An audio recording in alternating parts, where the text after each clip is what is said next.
എല്ലാവർക്കും നമസ്കാരം. June 1 class തുടങ്ങുകയാണല്ലോ. അപ്പോൾ നമുക്ക് സോഷ്യൽ സയൻസിൻ്റെ ഫസ്റ്റ് പാർട്ടിൽ നിന്നും ഫസ്റ്റ് ചാപ്റ്റർ നമുക്ക് തുടങ്ങാം. എല്ലാവർക്കും ഒരു പുതിയ അധ്യയന വർഷം നല്ലതായിരിക്കട്ടെ എന്ന് ആശംസിക്കുന്നു. അപ്പോൾ ഒന്നാമത്തെ ചാപ്റ്റർ എന്ന് പറയുന്നത് ഹ്യൂമനിസം, മാനവികത എന്ന് പറയുന്ന ചാപ്റ്ററാണ്. അപ്പോൾ അതിലെ പ്രധാനപ്പെട്ട കാര്യങ്ങൾ നമുക്കിന്ന് തുടങ്ങി വയ്ക്കാം. അപ്പോൾ കൂട്ടുകാരെല്ലാവരും ശ്രദ്ധിക്കുമല്ലോ. എന്തെങ്കിലും സംശയം ഉണ്ടെങ്കിലൊക്കെ നിങ്ങൾ കമൻറ്റ് ബോക്സിൽ രേഖപ്പെടുത്തുക. നിങ്ങൾ ഈ ചാനൽ ആദ്യമായിട്ട് കാണുകയാണെങ്കിൽ അത് സബ്സ്ക്രൈബ് ചെയ്യാനും അതുപോലെ തന്നെ നിങ്ങൾക്ക് പ്രയോജനപ്പെടുകയാണെങ്കിൽ അത് ഷെയർ ചെയ്യാനായിട്ടും നിങ്ങളുടെ വിലയേറിയ അഭിപ്രായങ്ങൾ രേഖപ്പെടുത്താനായിട്ടും ക്ലാസ് ഇഷ്ടപ്പെടുകയാണെങ്കിൽ ലൈക്ക് തരാനും മറന്നു പോകരുത്. അപ്പം സാമൂഹ്യശാസ്ത്രത്തിൻ്റെ ഫസ്റ്റ് ചാപ്റ്ററായിട്ടുള്ള, അതായത് ഹിസ്റ്ററിയുടെ ഫസ്റ്റ് ചാപ്റ്ററായിട്ടുള്ള മാനവികത, ഹ്യൂമനിസം എന്ന ചാപ്റ്ററാണ് നമ്മളിന്ന് നോക്കാൻ പോകുന്നത്. അപ്പോൾ നിങ്ങൾ ഈ ഹ്യൂമനിസത്തെ പറ്റിയിട്ടൊക്കെ മാനവികതയെ പറ്റിയിട്ടൊക്കെ നിങ്ങൾ കേട്ടിട്ടുണ്ടാവും. പത്രങ്ങളിലൂടെയൊക്കെ നിങ്ങൾ അറിഞ്ഞിട്ടുള്ളൊരു വേർഡാണ് ഹ്യൂമനിസം, ഒരു മാനവികത എന്ന് പറയുന്നത്. അപ്പം എന്താണ് ഈ മാനവികത എന്ന് നമ്മൾ നോക്കുകയാണെങ്കിൽ അതൊരു ദർശനമാണ്. അതിൽ എന്താണ് മനുഷ്യർക്കാർക്കും പ്രാധാന്യം കൊടുക്കുന്നത്, മനുഷ്യരുടെ വ്യക്തിപരവും സാമൂഹികവുമായ സാധ്യതകൾക്കും ഏജൻസികൾക്കും ഊന്നൽ നൽകുന്ന നിലപാടാണ് ഇതിൽ നമുക്ക് കാണാനായിട്ട് സാധിക്കുന്നത്. അത് മനുഷ്യരുടെ വ്യക്തിത്വത്തിന് പ്രാധാന്യം കൊടുക്കുക, അവർക്ക് സ്വാതന്ത്ര്യ ചിന്തകൾ അതിന് പ്രാധാന്യം കൊടുക്കുക, അവരുടെ വ്യക്തിപരമായിട്ടുള്ള എല്ലാ കാര്യങ്ങളും സമൂഹവുമായിട്ട് മനുഷ്യർ ഇടപഴകുന്നു. അപ്പോൾ അതുമായിട്ടുള്ള ബന്ധപ്പെട്ട എല്ലാ കാര്യങ്ങളുമാണ് മാനവികത എന്ന ആ ഒരു കോൺസെപ്റ്റിൽ വരുന്നതെന്നൊന്നും ഒന്നും മനസ്സിലാക്കി വയ്ക്കുക. അപ്പോൾ ഈ ചാപ്റ്ററിൽ മാനവികത എങ്ങനെയാണ് ഉദയം കൊണ്ടത്, അല്ലെങ്കിൽ മാനവികതയിലേക്ക് നയിച്ച ഘടകങ്ങൾ എന്തൊക്കെയാണെന്നൊക്കെയാണ് നമുക്കൊന്ന് മനസ്സിലാക്കി പോകാം. കുറേ കാര്യങ്ങളൊക്കെ നിങ്ങൾ കൊച്ചു ക്ലാസ്സിൽ കേട്ട് കാണും, മനസ്സിലാക്കിയ കാര്യങ്ങളാണ്. അപ്പോൾ അതിൽ ആദ്യം തന്നെ റോജർ ബേക്കറിൻ്റെ ഒരു സെൻറ്റൻസ് അവിടെ കൊടുത്തിട്ടുണ്ട്. അദ്ദേഹം പറഞ്ഞ വേർഡ്സ് അവിടെ കൊടുത്തിട്ടുണ്ട്. ജസ്റ്റ് ഒന്ന് വായിച്ച് നോക്കുക. To neglect knowledge is to neglect virtue. ആ ഒരൊറ്റ സെൻറ്റൻസ് PSC പഠിക്കുന്നവരൊന്ന് ജസ്റ്റ് ഒന്ന് നോട്ട് ചെയ്ത് വെച്ചോളുക കേട്ടോ. ഇത് സ്വാഭാവികമായിട്ടും പരീക്ഷ ടെക്സ്റ്റ് ബുക്ക് ബേസ്ഡ് പരീക്ഷ PSCക്കൊക്കെ ഉറപ്പായിട്ടും ചോദിക്കുന്ന ഒരു ചോദ്യമാണ്. ഇത് ആരാണ് പറഞ്ഞതെന്ന് അതൊരൊറ്റ സെൻറ്റൻസ് നോക്കി വെച്ചാൽ തന്നെ ബാക്കി താഴത്തേക്ക് നമ്മൾ പഠിച്ചില്ലെങ്കിലും ആരാണ് പറഞ്ഞതെന്ന് ചോദിച്ചാൽ റോജർ ബേക്കണാണ് പറഞ്ഞതെന്ന് മനസ്സിലാക്കിയാകുക. അപ്പോൾ നമ്മൾ ചിന്തിക്കേണ്ട റോജർ ബേക്കണെ പറ്റിയിട്ടാണ്. അപ്പോൾ ആരായിരുന്നു ഈ റോജർ ബേക്കൺ എന്ന് ചോദിച്ചു കഴിഞ്ഞാൽ he was a scientific philosopher, ശാസ്ത്രചിന്തകനായിട്ടുള്ള ഒരു വ്യക്തിയായിരുന്നു. അദ്ദേഹം എവിടെയാണ് ജീവിച്ചിരുന്നത്? ഇംഗ്ലണ്ടിലാണ് ജീവിച്ചിരുന്നത് 13ാം നൂറ്റാണ്ട്. അപ്പോൾ ഈ നൂറ്റാണ്ടുകളുടെ അതൊന്ന് നമ്മളൊന്ന് ജസ്റ്റ് അത് നിങ്ങളൊന്ന് പോയിൻ്റ് ചെയ്ത് വെച്ച് പഠിച്ചോളൂ കേട്ടോ. 13ാം നൂറ്റാണ്ടിൽ റോജർ ബേക്കൺ അദ്ദേഹം ശാസ്ത്ര ചിന്തകനായിരുന്നു, ഇംഗ്ലണ്ടിലാണ് ജീവിച്ചത്. ഇനി എന്താണ് അദ്ദേഹം പറഞ്ഞ സെൻറ്റൻസ് വായിച്ച് നോക്കിക്കോളൂ. ആ സെൻറ്റൻസിൽ എന്തിനെ പറ്റിയിട്ടാണ് കൂടുതൽ പ്രാധാന്യം കൊടുത്തിരിക്കുന്നതെന്ന് നമുക്ക് നോക്കാം. അപ്പോൾ അതിൽ അദ്ദേഹം കൂടുതൽ പ്രാധാന്യം കൊടുത്തിരിക്കുന്നത് he is referring to the importance of rationalism, knowledge and love. അതൊന്ന് നോട്ട് ചെയ്ത് വെച്ചേക്ക് കേട്ടോ. അപ്പോൾ എന്താണ് യുക്തിചിന്ത? റാഷണലിസം എന്ന് പറയുന്നത് യുക്തിചിന്ത, ദെൻ അറിവ്, സ്നേഹം എന്നിവയൊക്കെ പറ്റിയിട്ടാണ് അദ്ദേഹം ആ സെൻറ്റൻസിൽ പറഞ്ഞു വെച്ചിരിക്കുന്നത്. അപ്പോൾ അന്ന് ഉള്ള അദ്ദേഹം ജീവിച്ച കാലഘട്ടത്തിലെന്ന് പറഞ്ഞാൽ ഈ യുക്തിചിന്തയ്ക്കൊന്നും വളരെ പ്രാധാന്യമൊന്നുമില്ലായിരുന്നു. യുക്തിചിന്തയിലേക്ക് നിഷേധിച്ചിരുന്നൊരു കാലഘട്ടത്തിലാണ് അദ്ദേഹം ജീവിച്ചിരുന്നത്. അതുപോലെ തന്നെ അന്ന് ഫ്യൂഡൽ വ്യവസ്ഥയാണ്, ഫ്യൂഡൽ അധികാര വ്യവസ്ഥയായിരുന്നു നിലനിന്നിരുന്നത്. നിങ്ങൾ കേട്ട് കാണും. അപ്പോൾ ആ ഫ്യൂഡൽ വ്യവസ്ഥയൊക്കെ ചോദ്യം ചെയ്യുന്ന ആശയങ്ങളൊക്കെ പല ചിന്തകന്മാരും, റോജർ ബേക്കൺ ഉൾപ്പെടെ പല ചിന്തകന്മാരും അന്ന് കൊണ്ടുവന്നിരുന്നു. അപ്പോൾ അങ്ങനെ വരുമ്പം അന്നത്തെ സമൂഹത്തിന്, അധികാരവർഗത്തിന് ഇതിഷ്ടമാകുമോ? ഇല്ല. അവരെന്ത് ചെയ്തു? അവർ ഇത്തരത്തിലുള്ള ആശയങ്ങളുമായിട്ട് വരുന്ന ആൾക്കാരെ ക്രൂര പീഡനത്തിനും ജയിൽവാസത്തിനും ഒക്കെ വിധേയരാക്കി ചിലർക്ക് ജീവൻ നഷ്ടപ്പെടുക തന്നെ ചെയ്തു. അപ്പോൾ അത്രയാണ് ആ ഫസ്റ്റ് സെൻറ്റൻസിൽ പറഞ്ഞു വെച്ചിരിക്കുന്നത്. അപ്പം നമുക്ക് മനസ്സിലാക്കേണ്ട ഒരു കാര്യമെന്ന് ചോദിച്ചു കഴിഞ്ഞാൽ റോജർ ബേക്കൺ ആരായിരുന്നു എന്ന് മനസ്സിലാക്കുക. അദ്ദേഹം ഏത് രാജ്യക്കാരനായിരുന്നു, പിന്നെ അദ്ദേഹത്തിൻ്റെ വാക്കുകൾ അത് ഒന്ന് അതിൻ്റെ ആശയം എന്തായിരുന്നു എന്നും മനസ്സിലാക്കി ഒന്ന് വെച്ചേക്കും. അതിനുശേഷം നമ്മൾ റിനൈസൻസിനെ പറ്റിയിട്ട്, നവോത്ഥാനത്തെ പറ്റിയിട്ട് നമ്മൾ മനസ്സിലാക്കാൻ പോവുകയാണ്. അപ്പം from 14th century onwards, a series of changes took place in the social, economic and political spheres of Europe.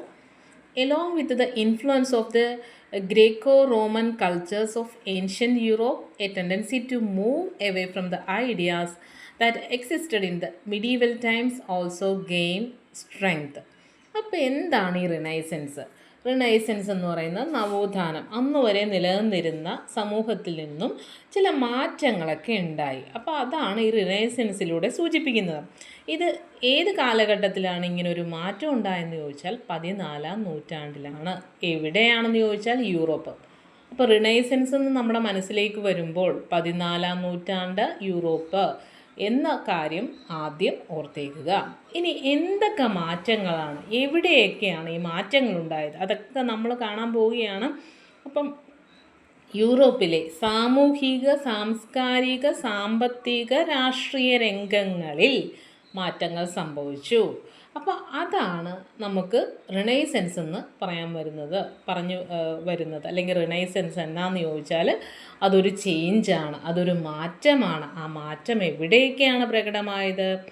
സാമൂഹിക, സാംസ്കാരിക, സാമ്പത്തിക, രാഷ്ട്രീയ രംഗങ്ങളിൽ അന്ന് വരെ നിലനിന്നിരുന്ന ഘടകങ്ങൾ, ഈ പറയുന്ന മേഖലകളിൽ പലതരത്തിലുള്ള മാറ്റങ്ങൾ നമുക്ക് ഈ നവോത്ഥാനത്തോട് കൂടിയിട്ട് കാണാൻ സാധിക്കുകയാണ്. അപ്പോൾ 14ാം നൂറ്റാണ്ടാണെന്ന് മറന്നു പോരുത്. എവിടെയാണ്? യൂറോപ്പിലാണ്. ഇനി അതുകൂടാതെ തന്നെ പ്രാചീന യൂറോപ്പിലെ ഗ്രെക്കോ റോമൻ സംസ്കാരത്തിൻ്റെ സ്വാധീനത്തോടൊപ്പം മധ്യകാലത്ത് നിലനിന്നിരുന്ന ആശയങ്ങളിൽ നിന്നും വഴിപിരിയാനുള്ള പ്രവണതയും ഇക്കാലത്ത് ശക്തിപ്പെട്ടു. അതായത് ഈ ഒരു സംസ്കാരം രൂപപ്പെടാനായിട്ടുള്ള ഒരു കാരണം ആരുടെ ഒരു കോൺട്രിബ്യൂഷനാണ്, അല്ലെങ്കിൽ ആരുടെ ഒരു ഇൻഫ്ലുവൻസാണ്? നമുക്ക് ഗ്രീക്ക് റോമൻ സംസ്കാരത്തെയൊക്കെ പറ്റി നമ്മൾ പഠിച്ചിട്ടുണ്ട്. അപ്പോൾ ആ ഗ്രീക്ക് റോമൻ സംസ്കാരത്തിൻ്റെ ഒരു സ്വാധീനം ഈ ഒരു നവോത്ഥാനത്തിലേക്ക് നയിച്ചിട്ടുണ്ട്. അതോടൊപ്പം തന്നെ ആ മധ്യകാലഘട്ടത്തിൽ, മിഡീവൽ പീരീഡിൽ നിലനിന്നിരുന്ന ആശയങ്ങൾ, തുടർന്നു പോരുന്ന ആശയങ്ങൾ, അതിൽ നിന്ന് നമ്മൾ വഴിമാറി ചിന്തിക്കാൻ തുടങ്ങി എന്നതും റിനൈസൻസിൻ്റെ ഒരു പ്രത്യേകതയാണ്. അപ്പം എന്താണ് റിനൈസൻസ് എന്ന് മനസ്സിലായല്ലോ. ഒരു മാറ്റമാണ് എന്നും മനസ്സിലാക്കി വെക്കുക. അത് പല മേഖലകളിലും നമുക്ക് കാണാനായിട്ട് സാധിക്കുമെന്നും മനസ്സിലാക്കി വെക്കുക. ഇനി വളരെ പ്രധാനപ്പെട്ടൊരു പോയിൻ്റാണ് ക്യാരക്ടറിസ്റ്റിക് ഫീച്ചേഴ്സ് ഓഫ് റിനൈസൻസ്. നവോത്ഥാനത്തിൻ്റെ മാറ്റങ്ങൾ, ആ മാറ്റങ്ങളുടെ സവിശേഷതകൾ എന്തൊക്കെയാണ്? ഒരുപാട് മാറ്റങ്ങൾ പല മേഖലകളിലുണ്ടായെന്ന് പറഞ്ഞു. അതിൻ്റെ സവിശേഷതകൾ എന്തൊക്കെയാണ്? അപ്പോൾ കുറേ പോയിൻ്റ് നിങ്ങൾക്ക് കൊടുത്തിട്ടുണ്ട്. നിങ്ങൾ മിനിമം ഒരു 4-5 പോയിൻ്റ് പഠിച്ചു വെച്ചേക്കുക.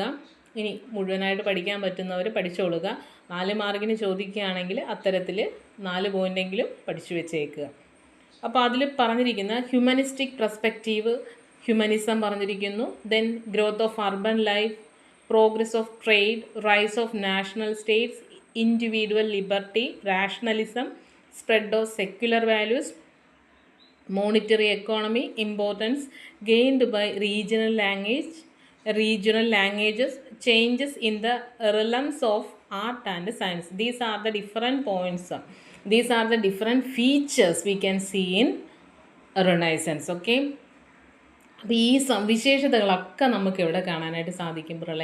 റിനൈസൻസിൽ, നവോത്ഥാനത്തിൽ കാണാനായിട്ട് സാധിക്കും. നിങ്ങൾക്ക് എളുപ്പം പഠിക്കാൻ പറ്റുന്ന 4 പോയിൻ്റ്, മിനിമം 4 പോയിൻ്റാണ്. മാക്സിമം നിങ്ങൾ ഫുള്ള് പഠിച്ചോ, അതിൽ തെറ്റൊന്നുമില്ല.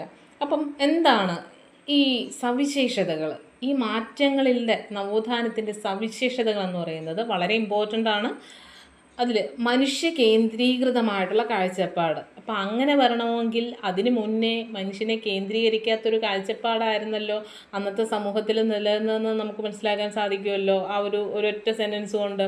അപ്പം മനുഷ്യ കേന്ദ്രീകൃതമായിട്ടുള്ള, മനുഷ്യനെ കേന്ദ്രീകരിച്ചുകൊണ്ടുള്ള ഒരു കാഴ്ചപ്പാട് രൂപീകരിച്ചു. നഗര ജീവിതത്തിൻ്റെ വളർച്ച വന്നു. കച്ചവടത്തിൽ പുരോഗതി നമുക്ക് നേടാൻ സാധിച്ചു. ദേശരാഷ്ട്രങ്ങളുടെ വളർച്ച വരികയാണ്. വ്യക്തി സ്വാതന്ത്ര്യം, വ്യക്തികൾക്ക് സ്വാതന്ത്ര്യം കൊടുക്കുന്ന ഒരു തലം വരുന്നു. യുക്തിചിന്ത, ഏതാണ് ശരി ഏതാണ് തെറ്റ് എന്ന് നമുക്ക് തിരിച്ചറിയാൻ പറ്റുന്ന തരത്തിലുള്ള ചിന്തകൾക്ക് പ്രാധാന്യം വരുന്നു. മതേതര മൂല്യങ്ങളുടെ വ്യാപനം, പണാധിഷ്ഠിതമായ സമ്പദ് വ്യവസ്ഥ അത് വരികയാണ്. പിന്നെ പ്രാദേശിക ഭാഷകൾക്ക് ലഭിച്ച പ്രാധാന്യം വരികയാണ്. പിന്നെ കല, ശാസ്ത്ര രംഗങ്ങളിലുണ്ടായ മാറ്റങ്ങൾ. അപ്പോൾ ഇതെല്ലാമാണ് ഇതിൻ്റെ സവിശേഷതയെന്ന് നമുക്ക് പറയാനായിട്ട് സാധിക്കും. ബാക്കി കാര്യങ്ങളിൽ തുടർന്നുള്ള ക്ലാസ്സുകളിൽ നമുക്ക് ചർച്ച ചെയ്യാം. നിങ്ങൾക്ക് മനസ്സിലായിട്ടുണ്ടോ? ക്ലാസ് എടുത്തത് മനസ്സിലായോ? നിങ്ങൾക്ക് ഇഷ്ടപ്പെട്ടോ? എന്തെങ്കിലും കൂടുതൽ കാര്യങ്ങൾ പറഞ്ഞു തരണോ എന്നൊക്കെ നിങ്ങൾ കമൻറ്റിൽ രേഖപ്പെടുത്തുക. നിങ്ങൾക്ക് ഇഷ്ടപ്പെട്ടെങ്കിൽ നിങ്ങളൊരു ലൈക്ക് തരിക, സബ്സ്ക്രൈബ് ചെയ്യുക, ഷെയർ ചെയ്യാൻ താല്പര്യപ്പെടുന്നവർ ഷെയറും ചെയ്യുക. ഓക്കെ.